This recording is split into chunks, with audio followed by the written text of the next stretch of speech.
दोस्तों नमस्कार, this is Alok Tripathi. घटना चक्र ऑफिशियल पे आपका बहुत बहुत स्वागत है। आज हम बात करेंगे आरओ एग्जाम और इससे संबंधित जो रणनीति होगी उसके बारे में। देखिए, कोई भी एग्जाम हो, सबसे पहले जरूरी होता है कि एग्जाम कब होगा। तो सबसे पहले हम बात करेंगे व्हेन, कब एग्जाम होगा, और फिर बात करेंगे हाउ, यानी कैसे इसकी तैयारी करनी है और हमारा संस्थान आपकी तैयारी में किस तरह की मदद कर सकता है। पहले हम बात करेंगे एग्जाम कब होगा। कब होगा इसके बारे में हम बात करते हैं। देखिए, आपको पता होगा जब आयोग ने कैलेंडर जारी किया था तो 2-3 तिथियों को आरक्षित किया था। इन 2-3 तिथियों में 2 तिथियां तो अप्रैल से थी, अप्रैल से, और 2 तिथियां हैं 1 जून और दूसरी 15 जून। ये तिथि है। आपको पता है कि आरओ की परीक्षा की प्रकृति क्या होगी, क्या इसमें नॉर्मलाइजेशन होगा नहीं होगा, इससे संबंधित एक कमेटी बनाई गई थी, एक समिति बनाई गई थी। और इस समिति ने अभी अपनी अंतिम जो रिपोर्ट है, अंतिम रिपोर्ट सुपुर्द नहीं की है या सौंपी नहीं है। तो अंतिम रिपोर्ट सौंपने की इतनी जल्दी आसार नहीं है। इसका मतलब क्या है? देखिए, गलियारों में यह चर्चा है कि एग्जाम 1 जून या 15 जून को हो सकता है, और हम संभावनाओं पर ही विचार करते हैं और उन सभी संभावनाओं पर विचार कर सकते हैं जिन संभावनाओं पर एग्जाम हो सकता है। ये कोई ऑफिशियल सूचना नहीं दे रहा हूं आपको। यानी अगर 1 जून और 15 जून को टारगेट करके एग्जाम की तैयारी की जाए तो किस तरह करनी चाहिए, क्या रिसोर्सेज इस्तेमाल करने चाहिए और तैयारी के क्रम में क्या क्या चीजें पढ़नी चाहिए। अब हम बात करेंगे कब, कैसे, किस तरह तैयारी करनी चाहिए। देखो, आरओ का जो एग्जाम होता है, पिछला जो पेपर पैटर्न था आपने देखा होगा, जब एग्जाम हुआ था तो उस एग्जाम में पेपर पैटर्न में काफी बदलाव आ गया था। पेपर पैटर्न में काफी बदलाव आ गया था। इस पैटर्न में आपने क्या देखा, चाहे वो पीसीएस प्री की बात हो या आरओ की बात हो, पेपर पैटर्न में जबरदस्त बदलाव को देखने को मिला। इन बदलावों में एक बात तो ये हुई कि अवधारणात्मक सवाल खूब पूछे गए, कंसेप्चुअल सवाल। आमतौर पर पीसीएस के एग्जाम में, चाहे वो आरओ का एग्जाम हो या यूपी पीसीएस का एग्जाम हो, इन दोनों एग्जाम में अवधारणात्मक सवाल नहीं पूछे जाते थे। तथ्यों पर ही फोकस किया जाता था, तथ्यों पर ही फोकस किया जाता था। लेकिन इस 2 परीक्षाएं जो हुई, आरओ और पीसीएस की परीक्षा हुई, इसमें इस बात पर फोकस किया गया कि कैसे कंसेप्ट और तथ्यों का संगम किया जाए। ऐसे में एक नई रणनीति की आवश्यकता पड़ी, और उस नई रणनीति में एक बात पर फोकस किया गया। वो बात क्या थी कि जो आपका पुराना पैटर्न था, जो आपका पुराना पैटर्न रहा है, जैसे आप तैयारी करते रहे पीसीएस और आरओ की, उस पैटर्न को थोड़ा सा बदलना पड़ेगा। जो पुराना पैटर्न रहा, पुराना पैटर्न, इसमें एक चेंज लाने की आवश्यकता महसूस की गई। अब ये चेंज क्या होगा, इस चेंज की प्रकृति क्या होगी, इसमें करना क्या है आपको। इसमें प्रकृति में सबसे इंपॉर्टेंट यह है कि अब आपको पढ़ना कैसे है कि अवधारणा यानी आपको कंसेप्ट लेके चलना है और प्लस फैक्ट लेके चलना है। इन दोनों चीजों पर फोकस करना है। अब आप कहेंगे इसमें मैं नया क्या बता रहा हूं, आप तो खुद ही समझ गए होंगे। मैं ये बता रहा हूं कि जो प्रश्नों का नेचर है, नेचर ऑफ जो क्वेश्चंस हैं इन एग्जाम में, एक चीज मैंने देखा, जो नेचर ऑफ क्वेश्चन है वो काफी जटिल रहे। यानी कई बार आपको जो लेंदी क्वेश्चन देखने को मिले उससे आप घबरा गए। लेंदी का मतलब 4-4 विकल्प दे दिया है, उसमें 2 सही, 3 सही, 4 सही है। कई बार आप क्या करते हैं कि प्रश्नों को पढ़ने में गलती कर जाते हैं। तो सबसे पहली चीज, ये चीज तो आपका कॉमन सेंस बताएगा ही कि अवधारणाओं पर फोकस करना है। पहला काम क्या करना है एग्जाम में, प्रश्नों को पढ़ना है अच्छे से। प्रश्नों को कम से कम 2 बार पढ़िए। एग्जाम में जब भी अटेम्प्ट करिए, कम से कम 2 बार पढ़िए। आगे मैं वीडियो में भी बताऊंगा कि आपको तैयारी कैसे करनी है, लेकिन फिलहाल अभी हम केवल कुछ चीजों पर फोकस कर रहे हैं पहले वीडियो के पहले सेक्शन में। प्रश्नों को कम से कम 2 बार पढ़ेंगे, इससे आपकी एक बात क्लियर हो जाएगी कि प्रश्न में पूछा क्या जा रहा है। कई बार ऐसा होता है कि प्रश्न में ही आपका उत्तर छिपा होता है, तो इस पे फोकस करना है कि प्रश्न में पूछा क्या जा रहा है। दूसरी बात, 140 प्रश्न पहले जीएस के आते थे और हिंदी के 60, और ये अलग अलग होते थे। यानी एक पेपर जीएस का, एक पेपर हिंदी का होता था। अब जो नया पैटर्न है उसमें क्या है कि 200 जो प्रश्न होंगे वो एक ही पेपर में पूछे जाएंगे। अब इसे बदलेगा क्या, बदलेगा ये कि हिंदी में आप 50+ लगभग करके आते ही थे और जीएस का दबाव अलग तरीके से टैकल करते थे। लेकिन अब अगर पेपर एक साथ हो जाएगा, अगर जीएस और हिंदी एक साथ हो जाएगा, तो आपको करना क्या है। देखिए, एग्जाम का एक मनोविज्ञान होता है, एग्जाम का एक सिंपल सा मनोविज्ञान होता है। वो ये होता है कि अगर आपने प्रश्न अटेम्प्ट करते हुए अगर आपने प्रश्न अटेम्प्ट करते हुए आपने कठिन प्रश्नों को पहले अटेम्प्ट किया, कठिन प्रश्नों को अटेम्प्ट किया और आपके ये प्रश्न हो गए गलत, तब आपका आत्मविश्वास क्या हो जाता है? आपका आत्मविश्वास कमजोर हो जाता है। यानी जो आत्मविश्वास कमजोर होने की प्रवृत्ति है, ये क्या है? आत्मविश्वास कमजोर होने की प्रवृत्ति इसका परिणाम है, और कारण क्या है? कारण है कठिन प्रश्न, और इसके पीछे की जो विज्ञान है वो मनोविज्ञान है। करना क्या है? 100-200 प्रश्नों में आपको करना क्या है? सबसे पहले आप हिंदी सॉल्व करें, पहले आप हिंदी पर फोकस करें। हिंदी में अगर आप फोकस करेंगे हिंदी पर, और अगर 60 प्रश्न में आप 50 प्रश्न सही करके आ जाते हैं, और इसमें आपका बहुत ज्यादा वक्त नहीं लगेगा, इससे आपका फायदा क्या होगा? सबसे पहला फायदा होगा कि आपके आत्मविश्वास में वृद्धि होगी। आप जो एग्जाम प्रेशर आप हैंडल करते हैं, जब रूम पे बैठते हैं एग्जाम में, तो आत्मविश्वास में आपकी वृद्धि होगी। जैसे कठिन प्रश्न का मनोविज्ञान ये कहता है कि इससे आपका आत्मविश्वास कमजोर होगा अगर आप गलत करेंगे तो सरल प्रश्नों का मनोविज्ञान ये कहता है कि आप इससे आपका क्या होगा कि आत्मविश्वास में वृद्धि होगी। पहली चीज तो ये करना है आपको। दूसरी चीज क्या करना है? जब जीएस के प्रश्न पे आप आए हैं, जब जीएस के प्रश्न पर आए, तो हर किसी का अपना फेवरेट सेक्शन होता है। किसी की ज्योग्राफी उसको पसंद होती है, किसी की हिस्ट्री, किसी की पॉलिटी, किसी की इकोनॉमी, कुछ भी आपको पसंद हो सकती है, किसी को साइंस पसंद हो सकता है। तो सबसे पहले क्या अटेम्प्ट करना है? सबसे पहले अटेम्प्ट करना है जो पसंदीदा आपका हो, पसंदीदा जो सब्जेक्ट आपका हो उसको अटेम्प्ट करिए। पसंदीदा सब्जेक्ट को आप अटेम्प्ट करिए। इससे आपका क्या होगा? ये जो आत्मविश्वास आपका बढ़ा हुआ है ये और बढ़ जाएगा, आत्मविश्वास में वृद्धि हो जाएगी, और आप ऐसा फील करेंगे अब आप नॉर्मल हैं, एकदम नॉर्मल हैं, जैसे अपने कमरे पर रहते हैं उस स्थिति में आप पहुंच जाएंगे अगर इस साइकोलॉजी से आप चलेंगे। और उसके बाद कठिन प्रश्न, कठिन सेक्शन जो आप जैसे लगाना चाहें, उसके बाद चाहे हिस्ट्री कर लें, कुछ कर लें, जो आपका मन करे, जो आपको एक वरीयता में आपको समझ में आए। तो मैंने क्या कहा? आप सिंपल टू हार्ड चलिए, सिंपल टू हार्ड, यानी आपकी जो यात्रा हो वो सरल से कठिन की ओर हो, सरल से कठिन की ओर हो। और इस यात्रा में इस बात का ध्यान रखें कि इसके पीछे की जो साइकोलॉजी है वो क्या है? वो इसके पीछे का मनोविज्ञान है। और वो मनोविज्ञान क्या है?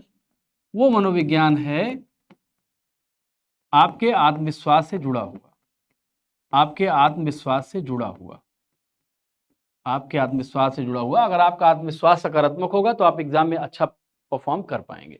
तो ये एक साइकोलॉजिकल पक्ष है।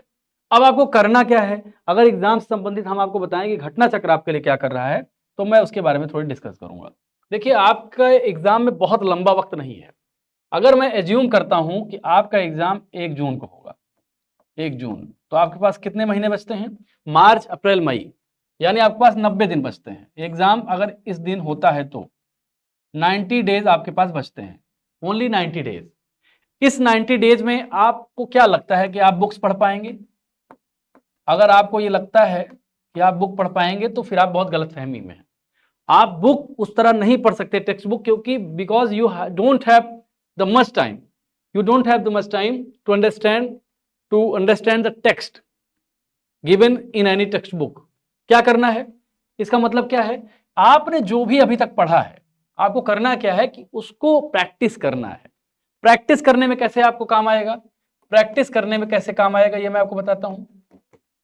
प्रैक्टिस में अगर जीएस के प्रश्न आप प्रैक्टिस करते हैं, जैसे आप जीएस के प्रश्नों को अगर आप प्रैक्टिस करना चाहते हैं, जीएस के प्रश्नों को, तो इसके लिए सबसे बेहतर क्या है? पूर्वावलोकन। आपको क्या करना है? पूर्वावलोकन की किताबों को उठाना है, अलग अलग सब्जेक्ट की। इन किताबों को उठाकर सॉल्व करिए, और कम से कम आप 100 प्रश्न रोज करें। 100 प्रश्न आप रोज सॉल्व करें, चाहे जिस सब्जेक्ट का करें। तो आप अगर 90 दिन में करेंगे तो 90 × 100, यानी आप 9000 प्रश्न को सॉल्व कर लेंगे। पहली चीज तो ये। अब इसको सॉल्व करते हुए आपको करना क्या है? इसको सॉल्व करते हुए करना क्या है? इसको सॉल्व करते हुए आपको क्या करना है कि जो प्रश्न आपको ना आए, ना आने वाले प्रश्नों का नोट बनाएं। जो प्रश्न है उसको वन लाइनर फॉर्म में नोट बनाएं। कैसे? वन लाइनर फॉर्म में नोट बनाएं, और ये नोट जो है सब्जेक्ट वाइज हो, यानी हिस्ट्री के अलग हों, पॉलिटी के अलग हों, इकोनॉमी के अलग हों, अलग अलग सब्जेक्ट की नोट्स बनाएं। और ये नोट्स आपकी होनी चाहिए कितने पेज में? ये केवल 70 से 80 पेजेस की होनी चाहिए। ये काम कब आएगी? ये आपको काम आएगी परीक्षा के 15 दिन पहले ये आपके लिए क्या होगी, ये रामबाण होगी, आपकी अपनी पर्सनल नोट्स। मार्केट में बहुत सारे नोट्स बिक रहे हैं, उस पर रिलाई नहीं करना। You don't have to rely other sources available in the market, but you have to rely on your conscious, you have to rely on your hard labour, you have to rely on your intuition, which is the most fundamental thing to sustain your ability in your exam। तो सबसे महत्वपूर्ण चीज है, आपको अपने notes पर rely करना है। ये एक सिंपल चीजें आपको मैंने बताई हैं। अब कुछ लोग कहेंगे कि किसी को कॉन्सेप्ट नहीं समझ में आ रहा है, किसी को सब्जेक्ट की उतनी अंडरस्टैंडिंग नहीं है, इसके लिए हमारे पास क्या है, तो इतने कम वक्त में हमने एक बैच लॉन्च किया है आरओ के लिए। एक बैच लॉन्च किया है, आप जानते होंगे, उसका नाम है नव्यधारा बैच। नव्यधारा बैच के बारे में हमने पहले भी चर्चा की है, आज फिर चर्चा कर रहे हैं। आरओ के लिए डेडिकेटेड वीडियो है, आप पूरा देखेंगे, बहुत कुछ इसमें मिल जाएगा। अब नव्यधारा बैच में आपको क्या मिलेगा, नव्यधारा बैच में आपको क्या मिलेगा, सामान्य अध्ययन से संबंधित समस्त क्लास। सामान्य अध्ययन ये क्रैश कोर्स है और इसकी फीस उतनी है जितनी पीवीआर की 2 टिकटें मिलती हैं, मतलब 1000 रुपए, 1000। इसकी फीस केवल 999 रुपए है, 999 रुपए इसकी फीस है। सामान्य अध्ययन की समस्त कक्षाएं, पहली चीज आपको क्या मिलेगी, सामान्य अध्ययन की समस्त कक्षाएं आपको मिलेगी। और समस्त कक्षाएं जो मिलेंगी आपको, ये वीडियो के फॉर्म मिलेंगी, वीडियो के फॉर्म में, पहली चीज ये। और इन कक्षाओं की आपको पीडीएफ भी मिलेगी, और फिर इन कक्षाओं से संबंधित क्विज भी मिलेंगे। और उसके बाद आपको क्या मिलेगा, तीसरा, आपको 5 फुल लेंथ टेस्ट सीरीज मिलेगी। 5 फुल लेंथ टेस्ट सीरीज मिलेगी। क्या मिलेगी, 5 फुल लेंथ टेस्ट सीरीज आपको मिलेगी। इसके अंतर्गत क्या मिलेगा, 5 फुल लेंथ टेस्ट सीरीज भी आपको प्राप्त होगी। ये चीजें, फिर आपको हमारी कुछ किताबें मिलेंगी, जैसे जी का, जो हमारी दृष्टि मैगजीन आती है करंट अफेयर्स के लिए, और प्लस करंट क्विज जो हमारी मैगजीन आती है करंट अफेयर्स के लिए, इसकी आपको पीडीएफ भी मिलेगी। इतनी चीजें आपको इस बैच में मिलने जा रही हैं। एडिशनल इंफॉर्मेशन ये है कि डेली करंट अफेयर्स, जो आपका डेली करंट अफेयर्स है, डेली करंट अफेयर्स, इसका पूरा पीडीएफ और वीडियो तो हमारा यूट्यूब पे जाता ही है, वो उन लोगों के लिए फ्री होगा जो नव्यधारा बैच में एडमिशन लेते हैं, उनके लिए सब कुछ ये फ्री होगा। तो नव्यधारा बैच में जुड़ने का आप प्रयास करिए। इससे आपका क्या होगा, आपका सारा कंसेप्ट और सारी चीजें इन क्लासेज के माध्यम से पूरी हो जाएंगी। और पहले स्टेप में मैंने आपको बताया कि पूर्वावलोकन का कैसे इस्तेमाल करना है, तो इस विधि के द्वारा आप इस परीक्षा को टैकल कर सकते हैं, बीट कर सकते हैं। आरओ के एग्जाम में मैं एक बार फिर रिपीट कर दूंगा, पहला काम आपका पहला ब्रह्मास्त्र है पूर्वावलोकन। इसको एकदम हल्के में नहीं लेना है आपको। पूर्वावलोकन के कम से कम 100 प्रश्न रोज करने हैं आप, 100 प्रश्न प्रतिदिन आप करें। आपके पास 90 दिन का वक्त है, आपके 9000 प्रश्न पूरे हो जाएंगे और आप एक अच्छी स्थिति में आ जाएंगे। 9000 प्रश्न आपके पूरे हो जाएंगे। कितने, 9000 प्रश्न आपके पूरे हो जाएंगे। 9000 प्रश्न आपके पूरे हो जाएंगे, पहली चीज ये हो जाएगी।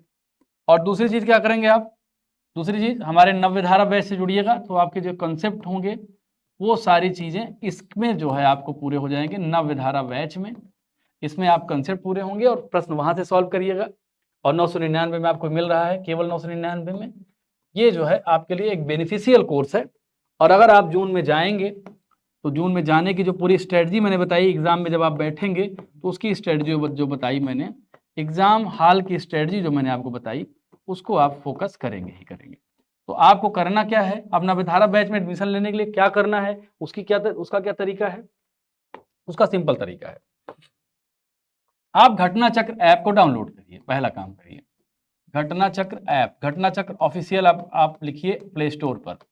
हर किसी इंसान के पास प्ले स्टोर होता है, वहां पे आप इसको डाउनलोड करिए। और वहां जब जाएंगे, जब आप उसको डाउनलोड करेंगे, लॉगिन करेंगे, तो नव्यधारा बैच आपको ऊपर ही बैनर में मिल जाएगा, नव्यधारा बैच। उस पर क्लिक करेंगे और उस पर परचेज का ऑप्शन आएगा, वहां से बैच को परचेज करेंगे और आप नव्यधारा बैच में जुड़ जाएंगे। आपको एक पेड ग्रुप में जोड़ दिया जाएगा और चीज़ों को आपको टैकल करने के लिए आपके साथ उपलब्ध हो जाएंगे हम लोग। जर्नी हमारी है, यात्रा हमारी है, हम सब मिलकर इस युद्ध को लड़ेंगे। और उम्मीद करता हूं कि आरओ एग्जाम आपके जीवन में नए बदलावों को साकार करने का प्रयास करें, आप उसमें जुटें, युद्ध का मॉक ड्रिल हमारे साथ करें और असली युद्ध तो एग्जाम आपका इंतजार कर रहा है। नमस्कार।